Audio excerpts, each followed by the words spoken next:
Hello friends, आपका स्वागत है आपके अपने चैनल पे। और आज की चर्चा की शुरुआत हम करें तो देखिएगा एक अनएक्सपेक्टेड मूव जो है आज देखने के लिए मिला। और जिस तरीके से इंटरनेशनल मूड माहौल था, जिस तरीके से कल ऑप्शन चेन के डेटा थे, जिस तरीके से कल एफआईआईज का सेटअप था, वहाँ सब पर हमें लग रहा था कि निफ्टी 18,200 किसी भी हाल में पार नहीं करेगा। तो आज ऐसा क्या हुआ कि निफ्टी ने 18,200 को पार कर दिया और एक बढ़िया वाला ब्रेकआउट जो है टेक्निकल जो चार्ट देखते हैं उनकी नज़र में बनता हुआ नज़र आया। मैं साइकोलॉजिकली सोच रहा हूँ और मैं साइकोलॉजिकली ये सोच रहा हूँ कि देखिएगा बाजार बेशक से तेज़ है, लेकिन अभी हम तेज़ी की पोजीशंस नहीं लेंगे। हम पोजीशंस अपनी बढ़ाएंगे मंदी की, लेकिन तभी बढ़ाएंगे जब हमें थोड़ा सा कन्फर्मेशन आएगी। और कन्फर्मेशन अब जो कन्फर्मेशन आएगी वो यहाँ पर श्योर है कि 18,040 18,050 अगर टूटेगा नीचे की तरफ तो उसके बाद एक कन्फर्मेशन आ जाएगी कि हाँ भाई निफ्टी का दम ख़त्म हो गया अगर क्लोजिंग बेसिस पे। और हालांकि निफ्टी ने अभी जिस तरीके से दिया है पूरा ये तेज़ी आज जो दी है, कैंडल बड़ी मजबूत बनी है, तो जो टेक्निकल्स देखते हैं वो कहेंगे यार बहुत मजबूत हो गई है, ब्रेकआउट हो गया। ऐसा कोई रूल नहीं होता कि भाई हाई है तो हाई लगते रहेंगे। बहुत बार चलते बाज़ार को हमने इसी तरीके से, जब सब लोग बहुत तेज़ी में बैठ चुके होते हैं तभी बाज़ार के अंदर मंदी आती है, यानी कि तेज़ी में मंदी का एहसास और मंदी में तेज़ी का। जैसा कि अगर हम बात करें यहाँ पर हमने कॉल ली थी जब 4-5 दिन कंसोलिडेट हुआ था, उसके बाद कि भाई नहीं करनी, अब यहाँ पे अब मंदी नहीं बनेगी, तेज़ी बनेगी। हालांकि हम यहीं तक तेज़ी में थे और उसके बाद हम मंदी में बैठ गए। तो कुल मिलाकर ये बाज़ार यहाँ से अभी ऊपर की तरफ आ रहा है, तो हमारी जो पोजीशंस हैं वो नीचे की तरफ बनी हुई है। और हालांकि निफ्टी में नहीं है पर बैंक निफ्टी में, बट निफ्टी का कोरस्पोंडिंग लेवल यही है। अगर हम बात करें पूरी तेज़ी में, आप आज का तो ठीक है एडवांस डिक्लाइन रेशियो बहुत बढ़िया थी, लेकिन अगर आप पूरी निफ्टी की तेज़ी को देखें तो आप गिनती के 7 या 8 शेयर हैं जिससे पूरा निफ्टी जो है मैनेज किया जा रहा है। और आज जो है बारी थी एचडीएफसी लिमिटेड की। एचडीएफसी लिमिटेड ने ही दिन के अंदर जो 2 बजे के आसपास जब रिजल्ट आया एचडीएफसी बैंक का, एचडीएफसी लिमिटेड का पूरा गेम चेंज हो गया। उससे पहले देखिएगा एचडीएफसी बैंक को एचडीएफसी लिमिटेड की स्वैप रेशियो के चक्कर में ऊपर खींच दिया गया था और 1720 के जो है 52 वीक हाई लगा दिए थे। उसके बाद ये बाज़ार में घूम के 1715-12 के बीच में घूम रहा था, लेकिन उसके बाद एचडीएफसी के रिजल्ट आए और एचडीएफसी के रिजल्ट के साथ 44 रुपीज़ का डिविडेंड आया। तो बाज़ार के अंदर देखिएगा यहीं पर एफआईएस के जो फेवरेट शेयर्स हैं उनमें एचडीएफसी लिमिटेड, एचडीएफसी बैंक और बजाज फाइनेंस। तो आज का जो मूव था वो एफआईआईज ने अपनी पोजीशंस ऑप्शंस के हिसाब से बना रखी थी और उन्होंने बाज़ार को खींच लिया। अब आप कहेंगे कि ये तो सर टेक्निकल ब्रेकआउट है। देखिएगा मैं ये मानता हूँ कि जो माया है वो ऑप्शंस की है। अभी देखिएगा बाज़ार में कोई ऐसा सिग्नल नहीं है कि हम ये कहें कि बिल्कुल ही मंदी हो जाएगी, बट तेज़ी नहीं है। बाज़ार किसी भी समय पर रिवर्स कर सकता है, 1 दिन में, 2 दिन में। और मंथली एक्सपायरी वाले वीक में तो देखिएगा वहाँ पे करना ही है, तो उससे पहले जितना कंसोलिडेट करे, क्योंकि जो भी फॉल होगा वो बड़ा शार्प होएगा, बड़ा फास्ट होएगा, आपको बचने तक का मौका नहीं देगा। लेकिन एक बात ध्यान रखिएगा, जो भी हमारे व्यूअर्स हैं वो ध्यान रखिएगा, जो भी लोग मंदी करते हैं भाई साहब प्लीज़ वीकली ऑप्शंस ना खरीदें, क्योंकि वीकली पुट खरीदेंगे आप फंस जाएंगे, टाइम चला जाएगा, फिर आप कहेंगे सर ये तो पोजीशन ही नहीं बनी। अगर आपको मंदी करनी भी है तो देखिएगा मंदी करने का तरीका मैं आपको बताता हूँ। अगर आपको मंदी करनी है और मतलब थोड़ा कॉस्ट तो लगेगी, आपने 10 लोट लेने, चाहे उसकी जगह 2 लोट ले लो, 3 लोट ले लो, बट आपका रिस्क कम हो, जहाँ पे टाइम वैल्यू ऑफ मनी आपको पे ही ना करनी पड़े। तो ऐसी ऑप्शंस हो सकती हैं अभी आज की डेट में कि आप जुलाई महीने की जाके ऑप्शंस खरीदें। हालांकि अभी जुलाई में 45,000 में काम शुरू नहीं हुआ है, तो 44,000 की जो ऑप्शंस है वो तकरीबन 1200 रुपये के आसपास है। तो ऐसी ऑप्शंस लेनी चाहिए अगर मान लीजिएगा आपको मंदी करने का मन है, तो आपके पास समय पड़ा हुआ जुलाई तक का, और 1200 रुपये आप कीमत दे रहे हैं, तो इसका मतलब है आपका ब्रेक इवन आ रहा है 42,800 पे। और वो तब है जब आप एक्सपायरी तक उसको रखेंगे। अगर एक्सपायरी से पहले ही 43 आ गया तो भी आपको 1200 की जगह 1500-1800 रुपये बड़े आराम से मिल सकते हैं।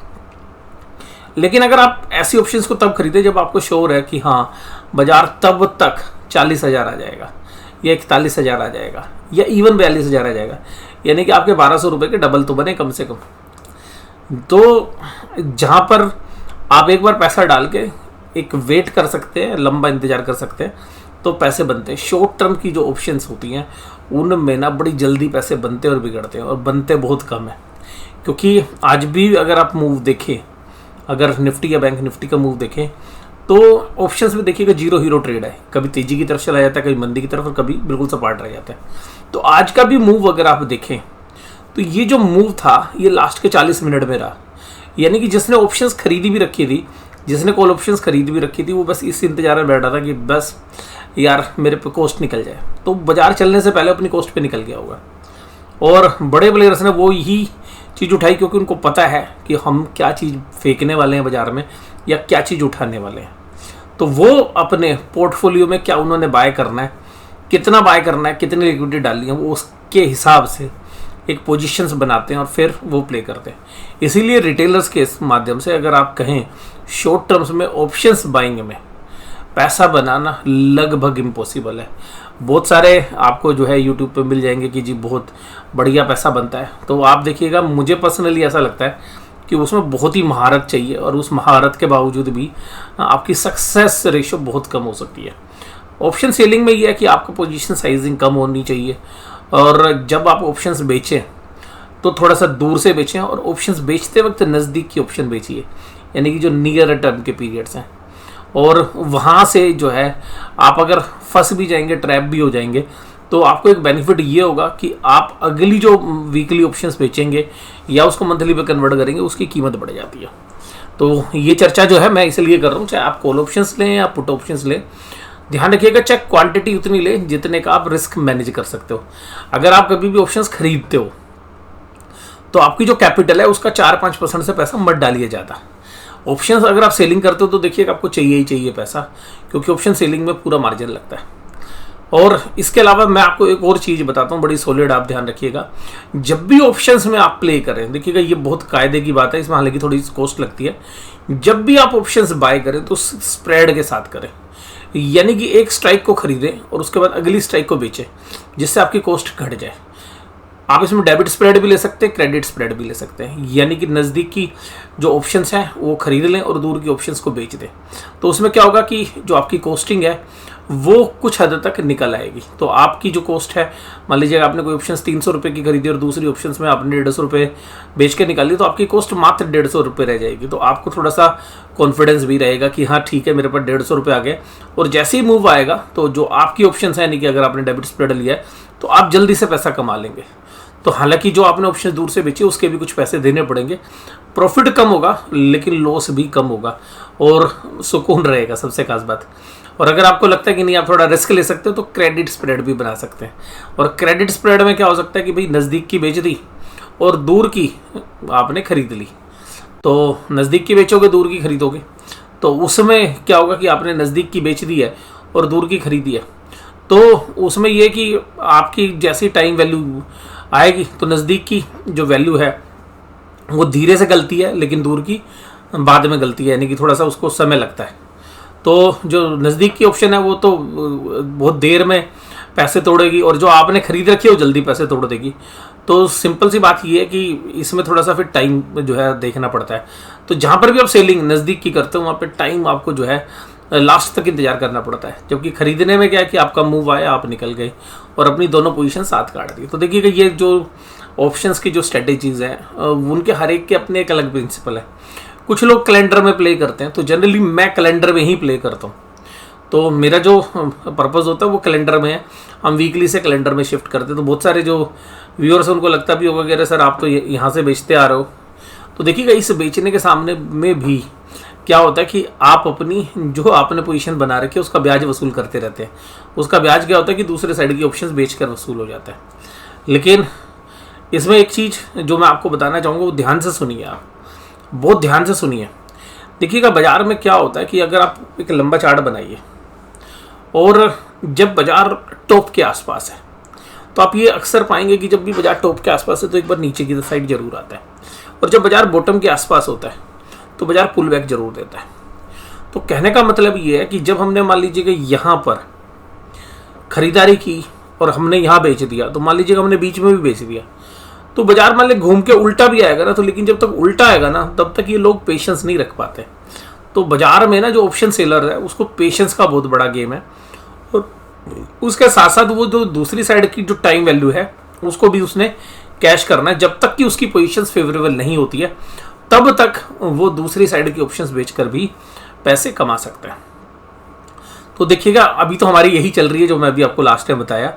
तो निफ्टी जो है आज 18,200 के पार गया, टेक्निकल लेवल पर एक अच्छा ब्रेकआउट है, लेकिन अभी इंटरनेशनल मूड माहौल इतना बढ़िया नहीं है और हम डीकपलिंग कर रहे हैं। तो डीकपलिंग किससे कर रहे हैं? इंटरनेशनल मार्केट देखिएगा उनके साथ हम चले, हम उनसे आगे चले गए, हम वापस नहीं आ रहे हैं। तो जब भी वापस आएंगे तो देखिएगा शार्प फॉल आएगा, और मुझे पर्सनली ऐसा लग रहा है कि ये जो फॉल होगा ये एक बढ़िया वाला फॉल होगा, और इसके बाद मुझे लगता है कि एक अच्छे खासे बुल रन की जो है तैयारी होगी, और यहाँ पर जो भी कमज़ोर हाथ होंगे वो निकल जाएंगे बाजार से। बाजार यही कर रहा है अभी, जिन्होंने मंदी कर रखी है ना, और जो कमज़ोर हाथ है बाजार उनको निकालने की कोशिश कर रहा है। जो मैं 2 दिन से कह रहा हूँ, कुछ के शॉर्ट्स कल परसों कट गए होंगे, कुछ आज कट गए, और बाजार ये सोच रहा है कि सबके कटवा दो, फिर बाजार जो है दोबारा से मंदी बनाता है। अक्सर यही होता है कि टॉप से जब भी फॉल आता है तो बहुत शार्प आता है। आप चाहे तो डेली चार्ट लगा लीजिएगा, पिछले 2 से 2.5 साल के चार्ट आप लगाएंगे, आप देखेंगे हर बार जब भी टॉप से बाजार गिरा है बहुत शार्प गिरता है, और जितना मतलब 10 दिन में पैसे बनते हैं उतने मंदी वाले 2 ही दिन में बना लेते हैं। अगर हम बात करें यहाँ पे तो ITC, Nestle, Tata Motors, ICICI bank और इंडसइंड बैंक ये सब कमज़ोर थे। उसके बाद एडवांस डिक्लाइन रेशो आज सुबह से मजबूत थी, यानी कि एफआईआईज की जो हम कल बात कर रहे थे कि भाई उन्होंने पुट ऑप्शंस खरीदी होंगी, लेकिन उसमें कल ऑप्शन जो है कॉल ऑप्शन ज़्यादा थी, तो हमारी रीडिंग कल की गलत रही। आज अनादिन एंटरप्राइजेस की तरफ से भी बढ़िया न्यूज़ आ रही थी, रिजल्ट भी था। बजाज फाइनेंस देखिएगा 3.4। आज देखिएगा सबसे खास बात है एफआईआईज की बाइंग का कैसे पता चलता है। Bajaj finance, HDFC limited, HDFC bank, Asian paints, Bajaj Finserv, ये एफआईआईज के फेवरेट शेयर्स हैं। टाइटन नहीं आ रहा है यहाँ पे नज़र, टाइटन भी है। तो हालांकि टाइटन का रिजल्ट अच्छा था, लेकिन बाजार को पता था पहली शेयर चला रखा है उतना। तो उसके बाद UPL, IndusInd bank, Tata consumer, Nestle और पावरग्रिड कमजोर थे। और देखिएगा इसमें से क्या होता है, अब इंडसइंड बैंक आज आपको कमजोर नजर आ रहा है, अब किस दिन बाजार गिर रहा होगा ना उस दिन इसको उठाएंगे। तो कहीं ना कहीं क्या होता है कि जो बड़े प्लेयर्स हैं अपने शेयर्स को मैनेज करके रखते हैं कि इसको अगर ये गिरा रहा है तो आज उसको चला लेंगे। तो जैसे आज आईसीआईसीआई बैंक नहीं चला, तो अब मान लीजिएगा अगर किसी दिन बाजार गिरता हुआ नजर आया, एचडीएफसी बैंक में देखिएगा 19 रुपये का डिविडेंड है, एचडीएफसी लिमिटेड में 44 रुपये का डिविडेंड है। अब ये सब डिविडेंड में जो रिकॉर्ड डेट है वो 15 या 16 तारीख है, यानी कि वो अगले हफ्ते में आएगी, यानी कि अगले हफ्ते के बाद जो आएंगी। तो ये तब तक, और डिविडेंड के बाद अचानक जो है आप देखिएगा निफ्टी में भी और बैंक निफ्टी में भी दोनों शेयर्स के अंदर 44 रुपये की और 19 रुपये की जो एडजस्टमेंट होगी रिस्पेक्टिवली एचडीएफसी लिमिटेड में और एचडीएफसी बैंक में, उसकी वजह से भी जो है डिस्काउंट है फ्यूचर्स के अंदर, और इसीलिए उनके जो खुद के स्टॉक फ्यूचर्स हैं उनमें भी डिस्काउंट है। और एचडीएफसी लिमिटेड ने सेम रिकॉर्ड डेट रखी है जो एचडीएफसी बैंक की रिकॉर्ड डेट है। तो हालांकि उसने इंटरिम डिविडेंड अनाउंस किया है instead of final dividend, HDFC limited ने। Nifty bank 43,685। देखिएगा मैंने तो बिल्कुल भी एंटिसिपेट ही नहीं किया था कि भाई 43,500 के आसपास बाजार जाएगा या वहाँ पर तोड़कर ऊपर निकलेगा, लेकिन एचडीएफसी लिमिटेड के रिजल्ट के बाद फिर जो प्राइस एक्शन मजबूत बना तो ऊपर की तरफ निकला। तो देखिएगा वहाँ पर हमने कुछ किया नहीं, हमने तो अपनी पोजीशन में बैठे हुए हैं।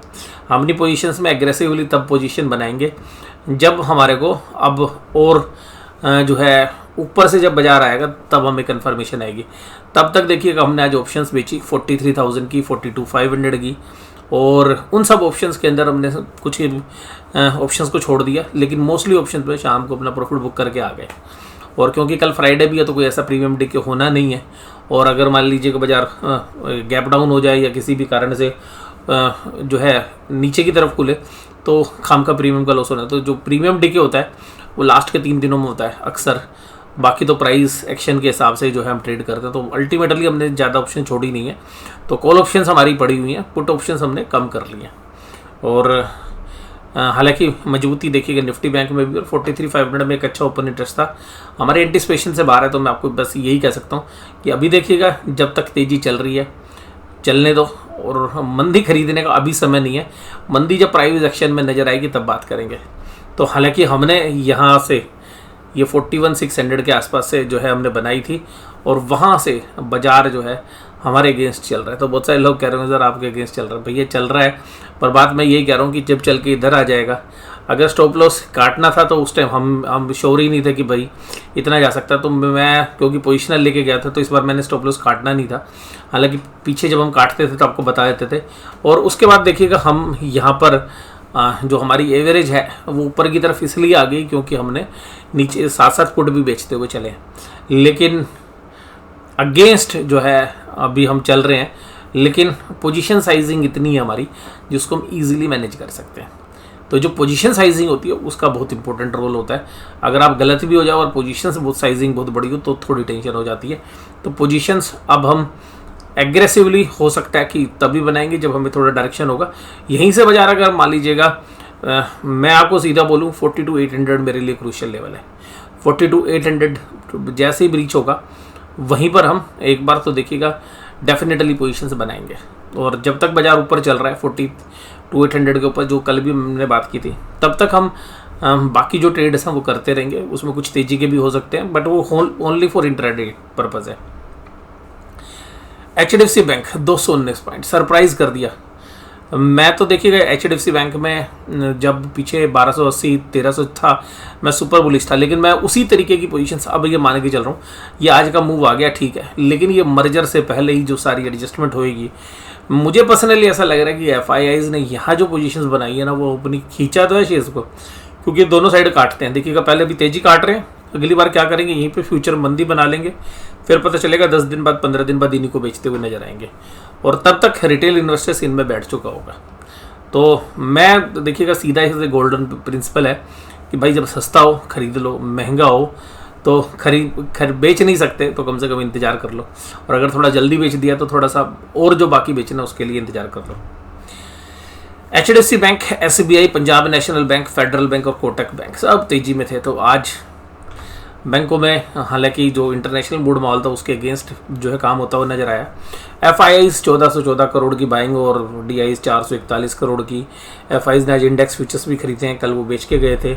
यहाँ पे कोई डेटा है नहीं खास, और 190 करोड़ के स्टॉक फ्यूचर्स। तो डेटा तो अभी भी ये है कि ये जो ऑप्शंस खरीदी हुई हैं या तो ये खरीद कर बेच दी और दूसरी वाली ऑप्शंस खरीद ली, इसलिए भी डेटा हो सकते हैं जीरो हो जाए, यानी कि ये इसमें से काफ़ी कॉल ऑप्शन का था वो बेच दी और बाद में पुट ऑप्शन खरीद ली, तो बेची और खरीदे का बैलेंस जब जीरो हो जाता तो ऐसा भी हो सकता है, बट क्लियरली नहीं कहा जा सकता। और स्टॉक ऑप्शंस बेच के चलें। इसके बाद पुट कॉल रेशियोज अब ऐसी हैं कि भाई बुल्स वाले जो है कॉन्फिडेंट हैं और धड़ाधड़ जो है पुट सेलिंग हो रही है, बैंक निफ्टी में भी और यहाँ पर भी। तो पुट राइटर कॉन्फिडेंट है कि अब अच्छी तेजी होगी, बट मुझे पर्सनली ऐसा लगता है कि ऊपरी लेवल पर ऐसी गलती नहीं करनी चाहिए। और जब बाजार विदाउट कंसोलिडेशन चल रहा हो, तो बाजार विदाउट कंसोलिडेशन चल रहा है तो मुझे ऐसा लगता है कि जब भी फॉल होगा जो है बड़ा सीवियर होगा, मतलब हमें मौका नहीं मिलेगा। मतलब जो पुट राइटर है ना, मैं आपको सीधी बात बोलूँ कि हम नज़दीक की पुट लिखने में ना तो मतलब काफ़ी मतलब डर लगता है। क्योंकि बाजार एकदम मूव करेगा, आपको निकलने का मौका ही नहीं मिलेगा। जैसे मान लीजिए आज हमने 43 भी बेची तो हमें श्योर नहीं था कि भाई ये निकलेगी या फंसेगी, बट ये था कि भाई पोजीशन जब ऊपर जाने लगी तो कि ये था कि ठीक है प्राइस एक्शन है, तो अगर वापस भी आएगा तो इतनी पोजीशंस हमारे पास है। तो ये ध्यान रखिएगा जब भी आप ऑप्शंस लिखें, राइट करें तो ध्यान रखिएगा ऑप्शन का प्रीमियम अच्छा खासा ले लें। और अगर वीकली ऑप्शंस में आप ट्रेड करें क्योंकि ज़्यादा जल्दी आपको पैसा बनाना है, तो उसमें भी पहले छोटी छोटी ऑप्शंस को बेच के सीखें जो मतलब दूर हो, जहाँ पर आपका स्ट्राइक प्राइस है वो करंट मार्केट प्राइस से तकरीबन 700-800 पॉइंट दूर हो, तो आप उसको मैनेज कर सकते हैं। हालांकि फंसने पर देखिएगा वो भी आ जाती हैं, ऐसा नहीं कि वो नहीं फंसती हैं। और डाउ जोन्स इंडस्ट्रियल एवरेज देखिएगा 33,000 तोड़ चुका है, लेकिन अभी जब मैं वीडियो स्टार्ट किया तो 33,000 को रिकवर कर चुका है। देखिए यूज़ में अलग अलग तरीके की खबरें, ये जो रेट ऑफ इंटरेस्ट बढ़ा है 25 बेसिस पॉइंट, उसकी वजह से बाकी जो बैंक्स हैं उनको चैलेंज आ सकता है। दूसरा वहाँ पॉलिटिकली भी ये बात कर रही है कि विदाउट कैश जो है अब गवर्नमेंट चलेगी, क्योंकि वहाँ पे जो डेट लिमिट है उसको बढ़ाने की बातचीत हो रही है। तो वो कुछ ऐसे रीजंस हैं जिसकी वजह से डाउ जोन्स इंडस्ट्रियल एवरेज कमजोर है। बट आप ध्यान रखिएगा अगर आप 33,000 के नीचे अगर डाउ जोन्स इंडस्ट्रियल एवरेज काम करता हुआ नजर आया, तो आज जैसे यूरोप में तकरीबन आधे से 1% के बीच की मंदी थी यूरोप के बाजार जब बंद हुए, इसके अलावा जो ब्राज़ील का इंडेक्स था वो कल 2-2.5% टूटा था, 2-3 दिन से कमज़ोर था। तो आज वो तकरीबन 0.25% के आसपास तेज था, लेकिन जब डाउ जोन्स इंडस्ट्रियल एवरेज में वीकनेस आई तो फिर वहाँ पर भी वीकनेस आ गई। तो इसका जो इफेक्ट है, जो अभी हमारे बाजार डीकपलिंग कर रहे हैं, देखिएगा अगर इंटरनेशनली फाइनेंशियल मार्केट में कोई क्राइसिस आता तो फिर देखिएगा हमारे भी जो है इंडेक्स के अंदर आपको देखने के लिए मिलेगा। बेशक से हम कितना ही कहते रहें कि जी हमारे बैंक का कहीं एक्सपोजर नहीं है, लेकिन देखिएगा जो हमारे बैंक्स के जो इन्वेस्टर्स हैं वो तो इंस्टीट्यूशंस है ना, तो जब इंस्टीट्यूशंस के ऊपर तलवार लटकती है तो फिर वो सेलिंग करने के लिए आ जाते हैं। तो ये जो है ध्यान रखना है कि वो खाली ये नहीं है कि बैंक की जो फाइनेंशियल परफॉर्मेंस है उसकी वजह से होगा। देखिएगा बैंक का शेयर 20 की पी पे भी चलता है, बैंक का भी वही बैंक 16 के पी पे भी चलता है। जो बैंक आज से 2-3 साल पहले 40 के पी पे चलते थे अभी 25 के पे चल रहे हैं, क्योंकि उनका पेनेट्रेट करने के जो चांसेस हैं वो घट गए हैं। और आज भी हमारे जो इंडिया के जो बैंक्स हैं वो यूएस के बैंकों से करीबन 1.5 गुना ज़्यादा वैल्यूशंस पर ट्रेड करते हैं। अगर हम बात करें ब्रेंट क्रूड की तो ये रिलीफ है आज बुल्स के लिए, जो आज लाइमलाइट में भी डाकी 75 तोड़ के $72 पर आ गया। ऑप्शन चेन की डेटा भी ज़्यादा है नहीं, बट ऑप्शन चेन देखिएगा 18,200 पे निफ्टी में पुट राइटर्स हो गए, तो ये अब एक बेस बनता हुआ नज़र आ रहा है। इसके नीचे बाजार जाएगा तो ही पुट राइटर ट्रैप होंगे। और बैंक निफ्टी में 43,500 एक नीचे की तरफ का क्रूशियल लेवल है, और ऊपर जो पहले के 52 वीक हाई है वो एक सप्लाई जोन होगा जहाँ से बाजार जो है हमें लगता है कि सेलिंग प्रेशर देख सकता है। तो अभी हम 43,500 के आसपास जो है न्यूट्रल व्यू है। कोई भी मंदी बनेगी अगर पोजिशनल बेसिस पे मैं बात कर रहा हूँ तो 42,800 के बाद ही बनेगी। इंट्राडे बेसिस पर प्राइस एक्शन देख के ही काम होता है। तो आज की चर्चा में बस केवल इतने। वीडियो देखने के लिए धन्यवाद। Thank you very much.